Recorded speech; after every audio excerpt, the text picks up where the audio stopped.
I always thought I would cry tears of joy when the man I loved proposed to me. I just never thought they'd be tears of rage. My name is Evelyn, I'm 29, and I've been dating Ryan for 4 years. We met in the most cliché way possible, at a coffee shop, reaching for the same blueberry muffin. He had that boyish grin, the kind of charm that made you feel like you were the only person in the room. Over time, he proved to be thoughtful, attentive, and romantic. At least, that's the man I thought I knew. For the past few months, Ryan had been talking about taking the next step.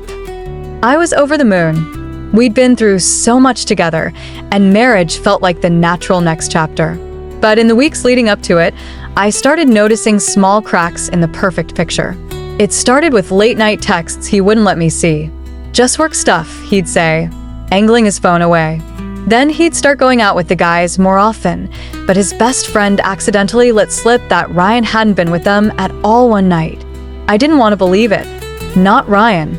Not the man who once drove 3 hours just to surprise me with soup when I had the flu.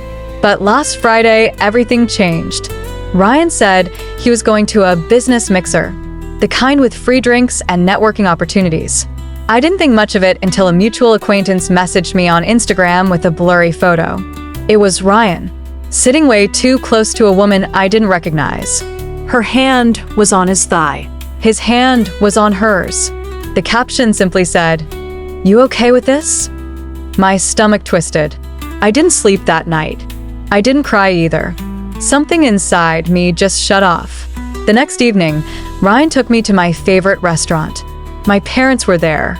His parents too. Some friends. I thought maybe he was going to apologize, maybe confess something. Halfway through dinner, he stood up, clinked his glass, and started talking about how I was the love of his life and how he couldn't wait to spend forever with me. And then, right there in front of everyone, he got down on one knee and pulled out a ring. Everyone gasped. My mom was tearing up. The waiter was smiling. It was the perfect proposal, except I knew what he did last night. I didn't take the ring. Instead, I reached into my purse and pulled out my phone. I opened the picture I had been sent and turned it so everyone could see.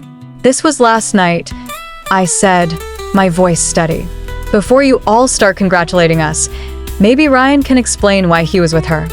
The room went dead silent. Ryan's smile vanished. His mom looked confused. My dad looked furious. Ryan stammered something about misunderstandings and just a coworker, but I didn't let him spin his story. I told them exactly what I was told, that they'd been together for hours, drinking, touching, laughing like they were more than friends. His face went pale. I put my napkin on the table, stood up, and said, "You don't get to make me look like a fool in front of everyone. We're done." I walked out of that restaurant without looking back. The whispers behind me were like a soundtrack to my freedom. Ryan tried calling me for days.